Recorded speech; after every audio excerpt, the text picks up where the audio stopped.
The concrete shimmered beneath the morning sun as luxury SUVs rolled into the private shooting complex at Vanta Ridge. Inside, men in branded tactical gear clinked glasses of sparkling water comparing custom rifles and crypto portfolios. The air buzzed with drone cameras and whispered bets, each voice confident, each face polished. She stepped out of a dusty shuttle van wearing faded jeans and a canvas jacket softened by sun and time. Her boots were plain clean but worn at the edges, and she carried nothing but the calm stillness of someone used to being overlooked. The laughter started before her name was even called. A man in mirrored shades glanced her way, nudged his friend, and muttered something about field trip moms. Another pulled out his phone already streaming and titled the clip, "Opening Round Sacrifice." The betting pool lit up as others chimed in, laying down odds on how quickly she'd fail. She walked with even steps past the rows of polished gun cases and glass display booths, past the sponsor tents where executives sipped espresso, and ignored her completely. No one stopped her. No one asked her name.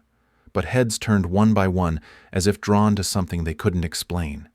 Her name blinked across the digital matchboard. Evelyn Hale, Lane 3. The announcer's voice was flat like a placeholder. Someone laughed loud enough to echo. Another muttered she'd be lucky to hit one target.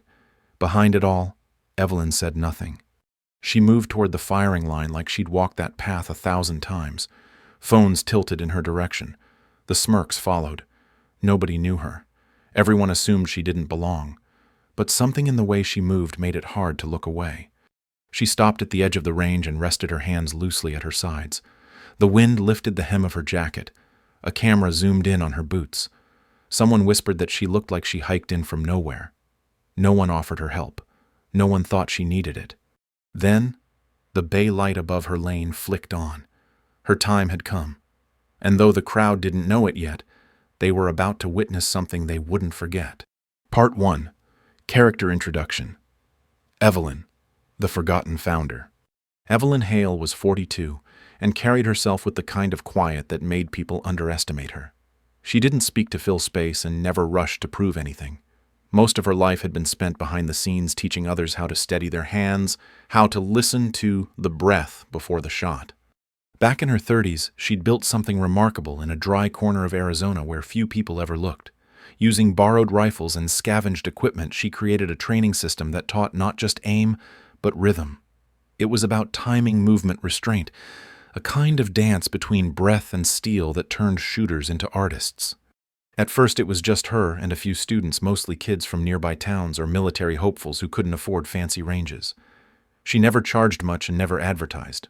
Word spread anyway. People came not for status, but for the way she taught. Calmly, precisely, with no ego and no shortcuts. The system she built evolved. She mapped drills on chalkboards and adjusted plate distances by instinct. When a group of corporate partners came to observe, they saw something they could sell. Evelyn didn't see it coming. One day she was showing a new pattern.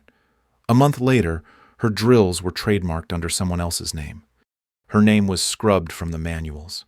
The training footage blurred her face. The launch video cut her out entirely. There were no contracts, no titles, no lawyers, just silence. She let it go not out of weakness, but because she knew what mattered had never been the credit. So, she moved further out, opened a small range tucked between dry hills and rocky brush. There was no sign, no website, just a phone number passed around by word of mouth. She worked alone most days, resetting targets, adjusting wind flags, patching holes in the backstops. Her boots picked up red dust that never quite came off. People still came, though not many. A father trying to teach his daughter, a local deputy brushing up on form, a retired soldier working through shaky hands. Evelyn taught them all the same way, with patience and precision, never raising her voice, never asking what they did for a living. She didn't seek validation. She didn't need it. What mattered was the skill, the way a moment could stretch if you understood how to stay still in it. That's what she gave people. The ability to stop time for a breath, to choose a single moment and get it right. She never entered competitions. Not once. Not until Vanta Ridge sent an invite she hadn't asked for. Maybe someone remembered her name. Maybe it was just a computer filling a last-minute spot. Either way, she packed the jacket she'd worn a decade ago, cleaned her boots, and boarded a shuttle like a ghost from a story no one remembered telling. She didn't come to reclaim anything. She didn't come to make a scene. She came because the course looked familiar, because something in her chest had clicked when she saw the layout. She recognized the spacing, the rhythm, the logic of it. She'd built that logic once, and now she was standing in front of it, not as a founder, not as a legend, just a woman with nothing left to prove. The others looked right past her, but Evelyn didn't need their attention. She only needed the shot. Part 2, Setting the Stage, Sub. Part 2.1, The World of Vanta Ridge Precision Grounds. The Vanta Ridge Precision Grounds looked more like a movie set than a training facility. Every bay was bone white and spotless, lined with sleek steel rails and digital timers that glowed even in the daylight. The place wasn't built for shooters. It was built for cameras. Glass-walled lounges overlooked the course like control towers filled with people who wore tactical gear but didn't know what recoil felt like. Sponsors mingled with influencers handing out monogrammed hydration packs like party favors. Even the espresso machines looked military-grade. Drones floated quietly overhead, each one broadcasting the event to different VIP rooms where executives half-watched while scrolling through their phones. The noise wasn't loud, but everything felt amplified. Laughter carried. So did judgment. Gear tables stretched across the observation deck, covered in weapons that looked untouched. Their surfaces gleamed under sponsor banners, each one branded with acronyms that hinted at government contracts. Every rifle was identical down to the serial range. They called it fair play, but it was really about control. Most of the shooters came in groups. You could tell by their matching boots, coordinated backpacks, and the way they held their heads slightly too high. Some wore sunglasses indoors. Others adjusted camera rigs before even touching a weapon. Media teams roamed freely, catching candid angles and tightening their lenses anytime someone laughed. Nobody smiled without thinking about the thumbnail. Even the betting app had a booth. You could bet on shooter stats like it was a horse race. It wasn't about skill here. It was about presence, charm, marketing potential. Even the targets were backlit for drama. Every part of the course was designed to look good on screen. The air smelled like gun oil and cologne. Not sweat, not dirt, not effort. You could feel the money in the concrete. It hummed through the floor. And still beneath the flash and polish there was something hollow, like the show was louder than the sport. Like everyone knew what to say, but no one really listened to the sound of a shot landing clean. Not until they had to. Not until someone reminded them what silence could do. Subpart 2.2, The Underdog Entrance. Evelyn stepped off the shuttle with her hands in her jacket pockets, shoulders square, eyes forward. The lot was filled with polished boots and pressed collars, but she walked in alone, her jeans sun-faded and her canvas jacket worn soft at the seams. She didn't look like someone anyone had bet on. Near the observation deck, someone let out a low laugh, just loud enough to draw glances. A man with a sponsor badge raised his phone and muttered something about a warm-up act. His friend snorted and said the word sacrifice like it was a punchline. As she walked past the gear tables, cameras tilted toward her without subtlety. Comments flew behind her back, layered with sarcasm, and that particular tone people use when they're sure no one will call them out. A caption flickered across a live stream calling her boots vintage wilderness. Evelyn didn't pause or glance their way. Her pace never changed. She moved with a quiet rhythm as if none of it reached her. One man leaned into a mic and predicted she'd miss her first 3 shots.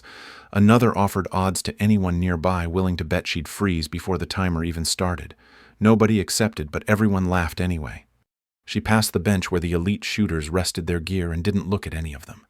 A few raised their brows. One tilted his head and smirked. None said her name. The digital board updated with her lane assignment. Lane 3. Her name appeared in plain white text. A few people squinted, unfamiliar with it, and quickly went back to their scrolling. Evelyn reached the edge of the range and stopped just behind the glass partition. Her posture was relaxed, hands still tucked lightly in her jacket. She looked at the targets ahead, not the crowd behind. A breeze lifted the hem of her coat. A tech zoomed in on her boots again. No one knew why they were filming her, but they didn't stop. She stood there without flinching, just a woman silent and still surrounded by noise she didn't need to answer. And somehow that quiet started to feel louder than everything else around her. Part 3. Conflict and Dismissal. Sub. Part 3.1. The Laughter Builds. Evelyn stood behind the glass at lane 3, still and unreadable. The VX-9 rifle rested on the bench in front of her untouched. Her hands stayed folded at her waist while the noise behind the line grew sharper. A group near the back of the deck passed a tablet back and forth, laughing as they zoomed in on her face. One of them muttered something about finding better shooters at a summer camp. Another scrolled through a betting app, grinning as he set the under at 3 hits. A man in a tactical branded hoodie pointed at her boots and asked if they came with a discount rifle. His camera was already recording, catching every second of her stillness like it was something hilarious. A woman with a media badge leaned toward him and whispered that they should cut to the next shooter before it got awkward. Someone from a sponsor tent leaned over the rail and shook his head, said it would be a mercy if the safety officer pulled her before she embarrassed herself. The crowd nearby laughed, not because it was funny, but because it was easy. Evelyn didn't react. Not to the betting, not to the sneers. She kept her eyes on the field as if none of it reached her ears. A younger influencer in a vest too clean to have seen range dust raised his phone and filmed her profile. He added a caption predicting disaster. The comments flooded in fast, all snide, all certain. Someone near the official scoring station asked quietly if she was a publicity slot. Maybe internal PR. No one had heard her name before. That was enough for them. 2 men in shooting jackets walked past her lane and kept their eyes straight, pretending she wasn't there. One of them had trained on her original timing grid years ago. He didn't recognize her. Or maybe he did, and chose not to. The announcer's voice echoed from overhead, calling her name with all the weight of a clerical formality. Lane 3, Shooter 1. No excitement, no interest. A staffer near the weapon check looked toward her, then back at his clipboard like she was already done. The assumption wasn't just that she'd fail. It was that she didn't belong at all. Still, Evelyn didn't blink. She didn't shift. She stood like the air around her didn't touch her, like she'd been through this kind of room before. And the thing that started to unsettle them wasn't her silence. It was the fact that she hadn't moved a muscle since the laughter started, like she'd heard it all before, like she didn't need to answer a single word. Part 3-2, Ghost of the Past. As Evelyn stood behind the firing bay, the wind shifted just enough to carry the scent of oiled metal and dry earth. It smelled the same as it had years ago, when she first started sketching out zone patterns on a chalkboard nailed to the side of an old barn. Back then, the tools were borrowed, the ground uneven, and the targets nothing more than painted scrap steel on rusted hinges. She remembered the way they'd gathered around her, young men with hopeful eyes and bruised hands, asking how to breathe through the recoil. She'd shown them not just where to aim, but how to wait for the shot to settle. The rhythm she built wasn't flashy. It was real, and it worked. When the program grew, others came in offering funding and better gear. She hadn't minded at first. She believed the work would speak for itself. But slowly her name was pushed to the margins. A revised manual, a blurred face in a training video. By the time the final version launched, she was gone from it entirely. Now some of those same people walked past her without recognition. One of them had once asked her how to measure wind drift using only feel. Another had eaten dinner at her table more than once. Their eyes skipped over her like she was a stranger. But Evelyn didn't feel bitter. Not anymore. She had already made peace with being forgotten by the ones who had gained more from her than they'd admit. All that mattered now was the course in front of her. She knew every distance, every movement, every timing shift programmed into that range. She'd built the logic that ran beneath it all. And even if no one said her name, the course itself would remember. She felt no need to correct anyone. No need to defend what had once been hers. Because deep down she hadn't come back to be recognized. She had come to meet herself where she left off. Part 4. The Performance. Part 4.1. Countdown of Silence.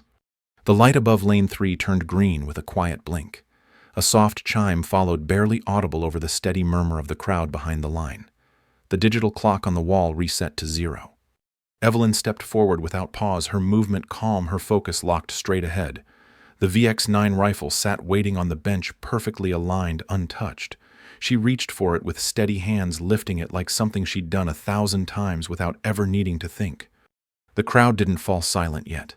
A few people chuckled, still convinced they were watching a slow-motion mistake unfold. One man whispered that she hadn't even warmed up. Another joked about her needing a manual just to find the safety. Evelyn ignored all of it. She planted her feet behind the firing line, body-centered, breath low. The rifle rested in her hands like it belonged there. A drone hovered in closer, capturing her from above. Her eyes didn't flick toward the lens. Her shoulders didn't shift. She looked at the targets as if she already knew exactly where each one would be. The announcer's voice came through flat and slow. "Shooter ready. Bay 3. Countdown begins in 3, 2, 1. The buzzer sounded clean and sharp like a pin dropped in a vacuum, and Evelyn didn't flinch. She didn't snap into motion or draw breath like it was a cue. She simply moved. The rifle came to her shoulder with no effort, her cheek settling against the stock as if the moment had been waiting on her, not the other way around. The first shot had not yet come, but something in the air shifted anyway. The laughter behind the line faded not from guilt but from confusion. They expected nerves. They expected a scramble. They didn't expect stillness. She held her position motionless for just a second longer, not rushing, not hesitating, just knowing. People leaned forward, phones lifted, fingers hovered above screens waiting to catch the disaster they assumed was next. But nothing about her said failure. Not in the way she stood, not in the way she breathed, not in the silence she carried like armor. Then, without tension or buildup, she pulled the trigger, and the first sound wasn't a shot. It was everything else going quiet. Subpart 4.2 Mastery in Motion. The first shot cracked like glass, sharp and perfect. The steel plate in Zone 1 jolted back with a clean clang, paint dust lifting into the air. Before the sound had settled, Evelyn was already shifting. Her stance didn't change, only the weight of her body as she adjusted for the next shot. 2 targets in Zone 2, one low, one angled. She fired twice. Both plates dropped seconds apart like they were never meant to stay standing. No deep breath. No pause. Just the flow of movement, each shot an extension of thought. Zone 3's target swung into frame on a delayed arc. She waited one beat, just enough, and hit it at the far edge with a single pull. Clean. Someone near the back of the gallery let out a breath like they forgot they were holding it. No one around them moved. The noise had drained from the room, replaced by something close to reverence. Zone 4 brought 2 plates staggered at opposite corners. Evelyn didn't adjust her feet. She pivoted with her eyes, brought the barrel across without losing rhythm, and dropped them both in less than 3 seconds. Her finger never flinched. Her breath stayed even. The rifle moved as if it knew where to go. Not rushed, not forced, just aligned. Zone 5 was last. 1 fixed plate, 1 on a random timer. The crowd leaned in. The second target dipped once, floated left, then stilled for less than half a second. She fired. The final shot landed with a heavy clang. 10 targets, 10 hits. The digital timer froze at 38.2 seconds.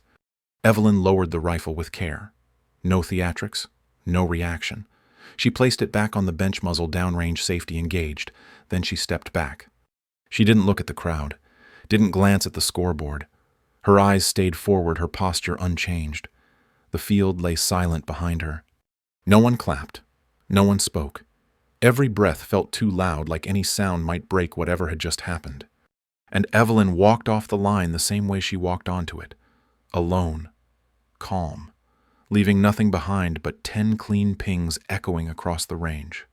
Part 5. The Reveal Sub. Part 5.1. Revelation in the Archives. In the corner of the sponsor tent, a junior media assistant tapped through an archive folder he wasn't supposed to be in. His tablet screen flickered as he scrolled past old prototypes and early draft manuals. One file stopped him. The title read, Phase 0 Motion Logic. He opened it half out of boredom, and a grainy image filled the screen. A chalkboard stood behind a row of instructors.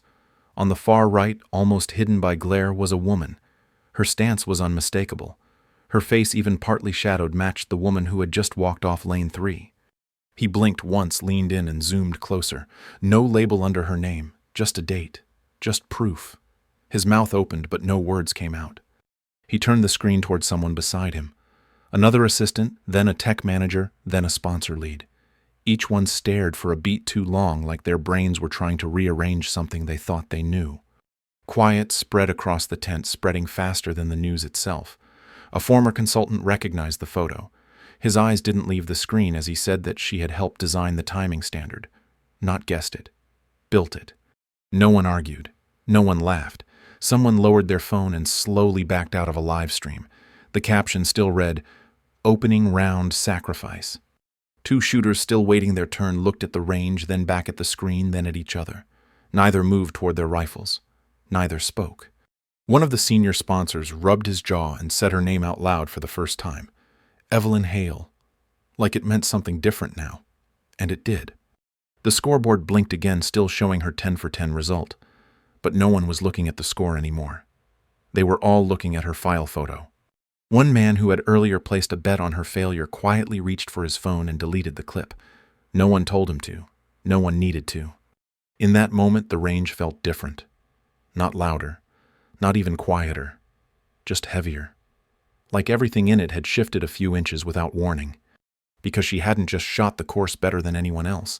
She had written the rules, and no one saw it coming. Subpart 5.2, erased then revered. The laughter had stopped long ago, but now even the whispers were gone. Screens dimmed.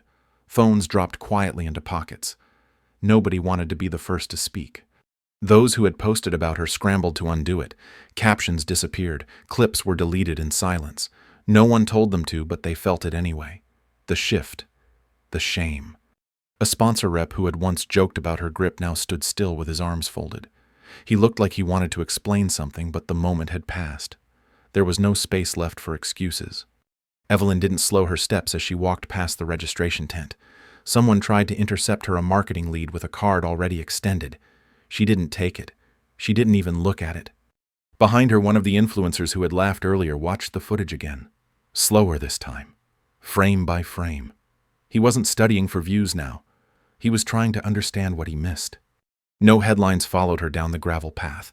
No crowd gathered. She didn't stop to read her score. It wasn't for them anyway. A young competitor barely out of his 20s stood near the edge of the lounge. He watched her with wide eyes, not with awe, but something quieter, like regret. One of the former instructors who'd once trained beside her sat down and didn't speak. He just stared at the range like trying to remember if he'd ever seen her miss. The leaderboard still showed her time, still blinked her name in white. No one dared step into lane 3. The air around it felt different now, like it had a memory. She passed through the last security gate without a glance back. Her badge remained on the table where she'd signed in. No one had even noticed she never picked it up. No press chased her. No one tried to stop her for a comment. She had already said everything she needed to, and none of it came from her mouth. The ones who laughed now sat still. Not from fear, not even guilt, but because they had seen something they couldn't undo, and she had left them in it. Quietly. Completely. Unshaken. The diner sat just off a quiet stretch of highway, its neon sign buzzing in the late afternoon light. Inside, the booths were worn and the ceiling fans spun out of rhythm, pushing warm air in slow, lazy circles. The place smelled faintly of old grease and sun-faded vinyl. Evelyn sat in the corner by the window, her canvas jacket still dusty from the range. Her rifle case leaned beside her seat, untouched since she set it down. A white mug rested in both hands, half full and cooling slowly. She hadn't ordered food, just coffee. She sipped it without rush, without needing anything more than a place to sit for a while. Outside, the hills faded into a wide, quiet horizon. At the counter, a man in a ball cap scrolled his phone and let out a short laugh. He read a headline out loud about some woman wiping out Vanta Ridge. 10 for 10, fastest run of the day. Didn't even blink. The cook grunted, more interested in his spatula than the news. No one looked toward the corner booth. No one saw the woman with the soft eyes and the calloused hands who was already slipping the last sip of coffee down her throat. Evelyn didn't smile, but she didn't frown either.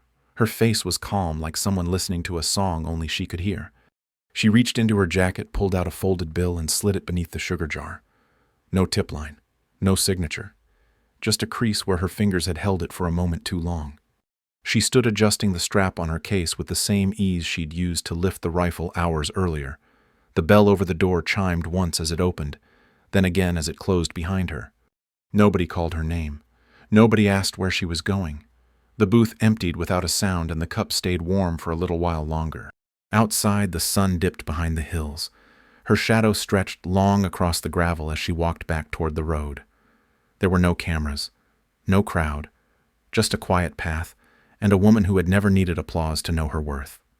The air outside was cooler now, the kind that settled soft across your skin as the sun began its slow descent. Evelyn walked toward her car with the same steady pace she carried on the range. The gravel crunched lightly under her boots, her case swinging gently at her side. No one followed. No one called out for a quote or a photo. Her name wasn't lit on a banner. It floated only in the silence left behind. Back at Vanta Ridge, the course remained untouched. The plates had been reset, but no one stepped forward. Lane 3 stayed empty, the number still blinking softly on the screen, as if waiting for her to return. The next shooter glanced toward his gear, then away. He said nothing, just stepped back and left the vest on the bench. A tech called out a name. No one answered. People hovered near the sidelines, their voices lowered. Not in awe, not in fear, but in the quiet recognition that something had shifted, and none of them could quite say how. The leaderboard still held her name at the top. 10 hits, 38.2 seconds. The numbers didn't just mark time, they marked the line between what they thought they knew and what they couldn't forget. Somewhere near the viewing tent, a sponsor replayed the footage again, his phone close to his face, his hand still. Around him, others did the same, not for publicity, but to study her, to understand how they missed it. No one asked where she went, but all of them felt the absence, like a song that ended without warning and stayed in the room long after the last note. The table she had used was still clean. The brass casings she left behind had been gathered and lined up in a neat row, 2 inches apart. Exactly. A quiet act, a signature without ink, the only proof she needed that she had been there. She didn't need a trophy. She didn't wait for praise.